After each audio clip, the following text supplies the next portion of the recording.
여기저기서 이제 이야기를 듣다 보니까요. 한덕수 대망론이라는 게 있대요.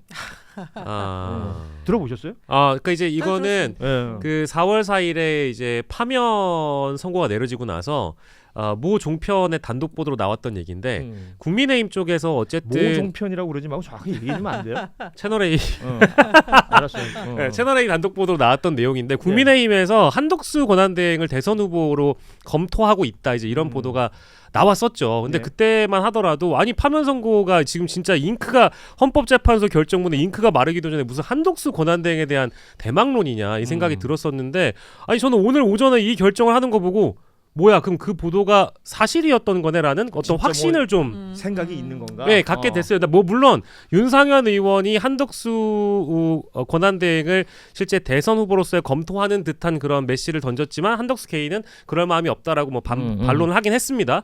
실제 이루어질지는 봐야 되겠습니다만 오늘 오전에 나온 결정을만 보더라도 사실 가능성이 없다고는 할 수 없을 것 같아요. 단정할 수는 없을 것 같아요. 그렇죠. 그러니까 지금 국민의힘에서 대선을 뛰겠다. 네.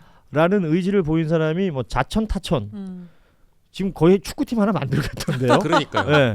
근데 축구팀으로 거론된 사람들이 다 축구를 못하고 심지어 피구도 못하는 사람들 국민들이 이제 수준 미자라고 보고 있는 건데 아니 근데 국민의힘은 주특기가 이제 꺽이나 간판 갈기입니까? 옛날에 윤석열 영입해서 이렇게 난장판을 만들어 놓고 또 한덕수를 내세운다? 글쎄 근데 그럴 가능성이 전 있다고 봅니다. 왜냐하면 버리든 카드 그러니까 대선 때 활용하고 버려도 국민의힘 정치인들은 손해날 게 없다라고 보는 겁니다. 어차피 이번 대선은 쉽지 않을 테니까. 그러니까요. 그리고 예. 본인들은 거기 뛰어들어서 자기 정치하면 되는 겁니다. 자, 제가 말하는 가운데서 가장 중요한 단어가 빠졌죠. 국민. 자기네들끼리 짜고 치고 노는 이 과정에서 국민들이 이 파면 국면에서 겪은 고통과 또 국민들이 원하는 의제는 다 사라지고 자기네 기득권 나눠먹기 아닙니까? 자기 정치 하겠다는 거예요 지금. 예. 그렇지 않고서야 내란 수계가 임명한 총리였던 인물의 대망론 어떻게 띄웁니까? 명태균 게이트에 이름이 오르내리는 사람들이 어떻게 출마하겠다는 얘기가 납니까? 윤석열이 그렇게 예뻐했던 김문수 같은 사람이 어떻게 뻔뻔하게 대선에 출마하겠다는 얘기를 해요. 그런데도 하겠다는 거잖아요. 지금 김문수 출마 선언한 거 아닙니까? 그렇죠. 이준석 같은 사람 여전히 지금 알바끼 희가고 있죠. 그래서 참 이게 뻔뻔하다. 국민의힘은 당명을 국민 배신당으로 이 정도는 바꿔야 된다. 아니면 꺽이 전문 정당 이런 생각이 듭니다. 오늘 새로운 네이밍을 많이 해주시네요. 분노가 차니까 막 가지 총리에서부터 꺽이 정당. 저는 지금의 국면을 좀 이렇게 봅니다. 흩어져 있는 윤석열 지지층들을 긁어 모으는 작업이 한편으로 필요하잖아요. 왜냐하면 지난 주말 집회만 보더라도 극우 집회들은 다 와해가 됐죠. 예. 심지어 전광훈 목사 집회만 보더라도 빈자리가 텅텅 빈자리가 다 보였을 정도니까. 근데 이렇게 한번 우리가 가정을 해볼게요. 일단은 오늘만 하더라도 국무회의에서 마지막 국무회의를 치른 김문수 노동부 장관이 사퇴 의사를 밝혔고 대선 출마 의사를 밝혔습니다. 예. 근데 국민의힘 입당 여부는 아직이에요. 그럼 만약에 무소속으로 이제 김문수 후보가 아스팔트 극우나 보수들을 결집하는 용도로 장외 유세를 시도하면서 이제 아스팔트 극우들을 긁어 모읍니다. 그 자유통일당이라는 정당도 있잖아요. 모르겠어요. 이제 그런 그쪽으로 가든지 뭐 어느 선택을 할 수도 있죠. 근데 이제 일단은 지금 장외에서 그런 결집 시도를 하고 한덕수 권한대행이 만약에 실제 국민의힘 후보로 등록이 된다 해서 이제 후보군들이 많아지잖아요. 그러면 이게 뭐 어쨌든 민주당 쪽의 경선과 범여권의 경선을 두고 봤을 때 어느 쪽이 좀 더 엔터테인먼트 측면으로 봤을 때 흥행 요소가 많겠느냐. 이렇게 보면 지금 흩어져 있는 지지층들을 한데 모을 수 있는 하나의 흥행 요소들이 많이 발견되거든요. 많이 보이거든요. 그렇게 해석을 하는군요. 그렇죠. 그러니까 이제 한덕수, 뭐 김문수 이런 사람들이 만약에 나중에 이제 자신들의 유세 일정을 다 소화하고 막판에 이제 단일화 카드를 통해서 결집 시도를 하게 되면 지지층들도 함께 결집된다고 저는 보고 있습니다. 그래서 이렇게 되면 지금 윤석열 파면 이후에 분위기가 완전히 다 사그러든 극우층들을 다시 한데 모을 수 있다라는 하나의 어떤 기획이 작동되고 있는 거 아닌가 이런 생각도 한번 해봤습니다. 근데 문제는 뭐냐면요. 경쟁을 하는 거야 자유이지만 이 경쟁을 하는 과정에서 국민들이 원하는 정치의 모습이 실현될 수가 없잖아요. 김문수만 해도 예전에 태극기 집회에 맨날 나가고 뭐 빨갱이 공산주의자 이런 말 남발했던 사람 아닙니까? 김구 선생 국적이 중국이라고 그렇죠. 했던 이렇게 인물이죠. 막말했던 사람들인데 제가 보기에 거기에 나름대로 본인이 지분 확보하려면 더 극한 막말할 거고 또 음모론 내세울 수도 있고 또 이런 주장을 할 거란 말이에요. 그러면 지금 국민의힘이든 무소속이든 이쪽에서 나오려고 하는 사람들이 하는 정치 행태가 정치 자체를 뒤로 후퇴시키고 있는 거예요. 좀 나쁘게 말하면 본인 장사하고 있는 겁니다. 아니 그러니까 이게 대통령 선거에 출마한다는 것은 국민의 대통령이 돼야 될 텐데 말씀하신 것처럼 그 지지 세력들 사이에서의 엔터테인먼트적인 어떤 요소가 있어가지고 거기서 흥행한다라는 것을 말하자면 이건 국민의 대통령이 아니라 그 자신 지지자들을 향한 어떤 퍼포먼스 정도밖에 안 되는 것 아닌가요? 아니 그게 코인 장사하는 일부 유튜버들하고 뭐가 다릅니까? 그렇지 않아요? 지금 지금 국민의힘이 보이고 있는 행태 뭐예요? 일부 극우 유튜버들이 말도 안 되는 선동에서 코인 끌어모으고 그러는 거하고 다르게 뭐가 있어요? 아까 저기 말씀하셨던 유튜브 얘기하시는 건가요? 그렇죠. 사실 실제로 옛날에 누구라고 말할 수는 없지만 왜냐면 그 사람 띄워주기 싫어서 박근혜 막 그 하고 뭐 모자 쓰고 나와가지고 후원금을 그의 탑3에 들었다 이런 보도하는 거 제가 경악을 했었어요. 예. 나중에 공천도 받았어요. 5.18 폄훼 발언하고도 이름을 얘기해주기 싫어요. 노이즈 마케팅 하려고. 제가 보니까 그런 나쁜 학습 효과를 그대로 반복하고 있는 거다. 이런 사람들에게 국민들이 세금으로 월급을 주고 있거나 월급을 줬다라는 사실이 정말 개탄스럽습니다. 지금 동접자가 1,200명을 넘어가고 있습니다. 이 시작할 때에 비하면 지금 3배에서 4배 정도 올라가고 있습니다. 와우. 근데 뭐 한참 부족해요. 그리고 4시가 되면 또 다른 방송들이 시작해요. 4시 될 때쯤 자극적인 얘기 좀 해주세요. 딴 데 못 가도록. 네. 지금 댓글창 보면 두 분의 말씀이 시원시원하고 너무 좋다라는 평가들 많이 해주고 계신데 일단 뭐 오늘 국무회의가 진행이 되면서 6월 3일 대선이 확정이 됐죠. 확정이 됐고 그럼 대선 시기에는 정당별로 다 돌아갈 겁니다. 뭐 각 정당의 후보를 정하는 시간이 있을 것이고 그 5월 10일, 11일쯤부터는 이제는 10일, 12일 본격적인 선거운동도 시작이 될 것이고요.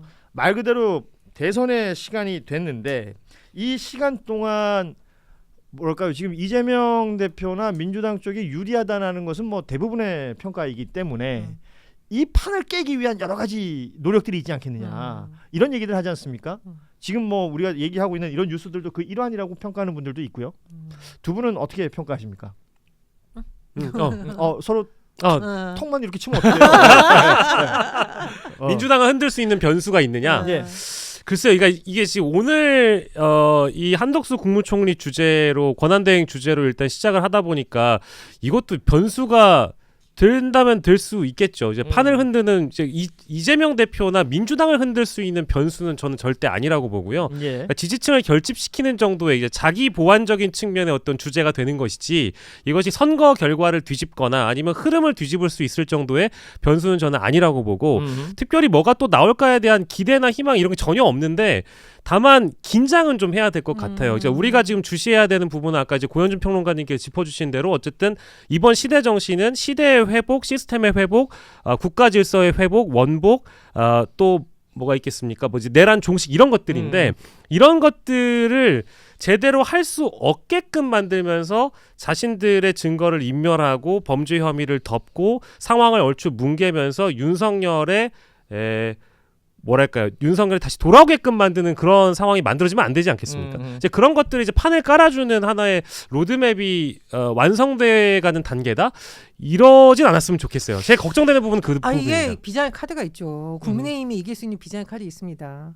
뭔가요? 이재명 대표 영입하면 됩니다. 그거는 이제 그거는 이제 정규재 아저씨가 한 얘기죠. 자기 유튜브에서 그 한 몇 개월 전에 그렇게 얘기한 적이 있어요. 근데 제가 왜 이 얘기를 듣고 참 씁쓸하지만 맞는 말인가? 혹시 영입하고 싶나라는 넌센스적인 생각을 했냐면은 최근에 내란숙의 파면 이후에 내리긴 했는데 국민의힘의 현수막이 한동안 다 모든 현수막에 거의 이재명이라는 이름이 들어가 있었어요. 그래서 제가 이재명 대표 노이즈 마케팅 해주나 이런 생각이 들었었고 이재명 대표의 어록을 가지고 무슨 문제 있다고 권성동 원내대표가 주장한 그 어록 보면은 이재명 대표 명언집이다.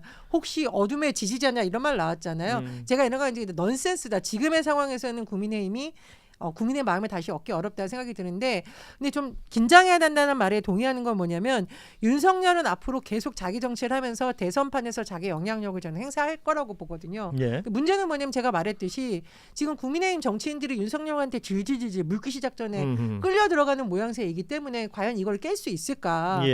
사실 박근혜 파면 이후에만 해도 이 정도는 아니었거든요. 근데 지금은 국민의힘 전체가 휘둘리고 더군다나 권성동, 권영세 박수 쳐가지고 재신임 됐지 않습니까? 그렇죠. 황우여 지금 선대위원장도 사실상 관리형이고 그 안에 들어간 면면을 보면 다 친윤 인사, 기존의 당 주류예요. 그러니까 뭐 외형상, 내형상 뭐 이렇게 변화가 없다는 거죠. 그리고 뭐 유력 주자로 거론되는 예를 들면 김문수 같은 인물들도 다 사실은 윤석열의 신복 하수인이라고 볼 수밖에 없다. 그래서 제가 보기에 이번 선거는 윤석열 심판이자 미래로 향하는 희망 선거인데 어쨌든 민주당은 제가 당의 관계자로서 보여드릴 자신이 있다 이렇게 생각합니다. 제가 뭐 짧게만 정리하자면 민주당 쪽에서 이 대선 가도에 큰 변수가 되지 않으려면 여러 가지 이제 방해 요인들이 방해 공작이나 요인들이 분명히 있겠습니다만은 최근에 있었던 뭐 이제 뭐 예를 들면 개헌 이슈라든지 실제 내란 종식이나 내란 진압에 집중하지 못하게끔 만드는 여러 이제 상황적 변수들이 생길 수 있잖아요. 그런 것들을 어떻게 잘 억누르고 제어하고 관리하면서 시대 정신을 계속 주장하느냐, 슬로건을 있는 그대로 민주당이나 조국혁신당이 있는 그대로 주장할 수 있느냐, 이제 그 길을 뚜벅뚜벅 가면 된다. 자, 한 가지만 더 말씀드리면 민주당은 이미 이제 기본사회라는 미래 비전을 제시한 바 있고 그거를 일부 국민의힘 정치인들이 무식하게 뭐 공산주의다, 사회주의다고 하는데 좀 공부를 하고 하기를 하셔라. 적어도 좀 제대로 토론하려면 공부를 해야지 이렇게 무식하게 공격을 하면 되치기를 당한다. 이런 말씀을 꼭 드리고 싶고요.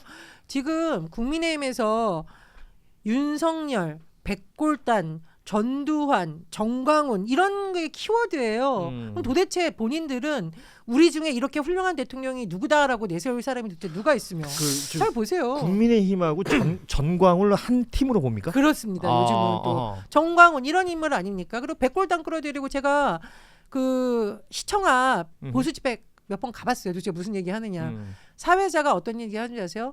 빨갱이 때려잡는 사람 찬성인데 전두환 대통령 각하 만세하니까 당역 깃발 들고 들어온 사람들 중에 만세한 사람도 있었습니다. 아니 이거 심각하다. 그 얘기하니까 갑자기 생각나는데 그분들이 뭐 빨갱이 뭐 이런 얘기 많이 하잖아요. 네. 그래서 내가 이제 간첩 신고 몇 번인지 아세요? 물어봤더니 모르더라고.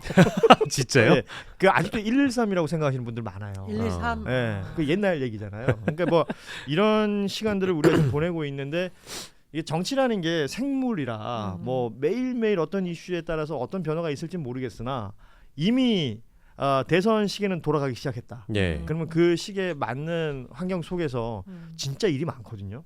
지금 이 상황을 회복해야 되는 것도 있지만 뭐 트럼프 이후에 지금 국제 통상 엉망됐고 지금 우리 주가나 경제 상황들 만만치 않다는 건 너무나 잘 아실 텐데 이런 것들도 준비를 해야 돼요. 맞습니다. 그리고 대응도 해야 돼요. 맞습니다. 근데 이거 지금 우리끼리 여기서 야 한덕수가 이랬대 저랬대 이거 가지고 지금 국력 낭비할 시간이 되느냐. 뭐 이 부분 너무 걱정스러운 부분입니다. 예. 자, 오늘 화요일 함께했던 뉴스다이브 1부에 지금 우리 전현 평론가 또 박영 평론가 두 분과 함께했는데 박영식 평론가는 계속 앉아서 지금 특별히 딴 거 할 게 없다는 얘기 들어요. 아닙니다. 계속 이야기를 나누고 계시고. 우리 전현 평론가는 여기서 인사 나누고요. 저희가 또 2부에 여의도 새신사라는 코너가 준비가 되어 있는데 요때 한번 밀어보도록 하겠습니다. 딱 한마디만 좋습니다. 제가 헌법재판소에서 윤석열 파면 선고 내리던 날 안국역 부근 헌법재판소 부근 시민들하고 같이 앉아 있었는데 제일 앞쪽에 이태원 참사 유가족 분들이 보라색 점퍼를 입고 앉아 계셨습니다. 그래서 별이 된 아이들과 우리는 함께 싸웠다라는 말을 듣고 많은 사람들이 눈물 흘렸는데 이런 당부를 하셨어요. 우리가 이 과정까지 외롭지 않게 올 수 있었지만 앞으로 그래도 더 밝혀야 될 진실의 과정에서 외롭지 않게 시민 여러분 계속 관심을 가져달라. 그래서 이건 역시 우리가 잊지 말고 풀어야 될 문제고 그분들에게도 계속 관심 갖고 같이 해주셨으면 좋겠다는 말씀을 마지막으로 드리고 싶습니다. 그렇습니다. 예. 자, 그러면은 피 반짝반짝님이 뉴스다이브가 이제 다른 채널 얘기해 주시면서 땡땡 TV 잡고 그 기념으로 제가 춤추기를 기대하신다라고 얘기하는데 그러면 지금의 동접자가 지금 택도 없습니다. 더 쫙쫙 몰아오시면 그 약간 다단계처럼 했으면 좋겠어요. 1인당 3명 정도. 그렇죠. 사실은 안 봐도 돼요. 옆에 지금 지인들이 있으시면 스마트폰만 거두세요. 꼭꼭꼭꼭 눌러주시고. 그러시면 동접해 주시면 너무나 고맙겠습니다. 우리 전현현 평론가하고는 여기서 인사 나누죠. 고맙습니다. 감사합니다.